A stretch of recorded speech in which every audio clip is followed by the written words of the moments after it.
चमक का चंद्रमा देख लिया इसलिए आपके ऊपर कलंक लगा है।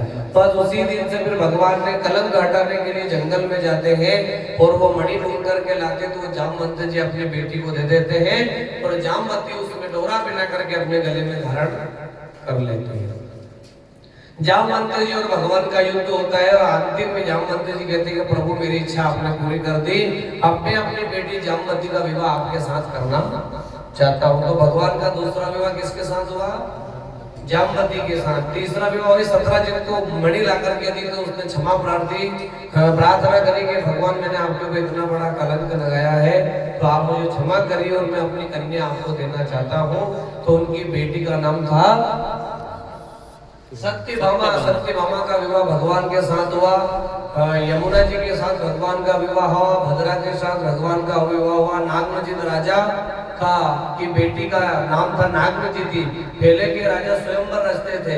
पहले जयमाला होती थी, वरमाला नहीं होती थी।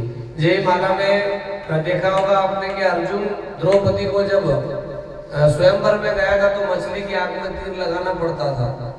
सीता जी के लिए भगवान राम ने जाकर के धनुष तोड़ा था। तो पहले जयमाला होती थी, वरमाला नहीं होती थी। वरमाला तो अपन ने चलाई है ना। अबे इतनो संसार बिगड़े साहब के मंडप के नीचे वरमाला होती है और मंत्रों के द्वारा वरमाला होती है। लेकिन आजकल साहब शादी को तो सौदा बना दिया और मंडप को मंडी बना दी।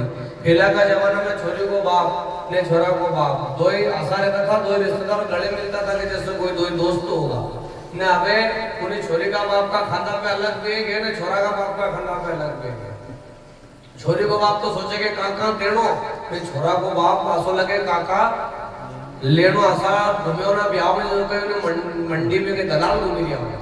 लेकिन पहले का जमाना था जयमाला। तो नागनजित राजा ने कहा कि जिन 7 बहनों को एक ही बार में जो अगर उसकी नाक बीन देगा तो उसी को मैं मेरी बेटी भगवान कृष्ण जाते हैं और नागनजित राजा का संकल्प पूरा करते हैं और 7 बहनों की नाक एक बार में कील देते हैं। एक भगवान का विवाह लक्ष्मणा के साथ हुआ, एक उज्जैन की मित्रवंदा के साथ भगवान का विवाह हुआ और एक व्योमासुर नाम के राक्षस ने राजघराने की 16,100 कन्या को बंदी बना लिया।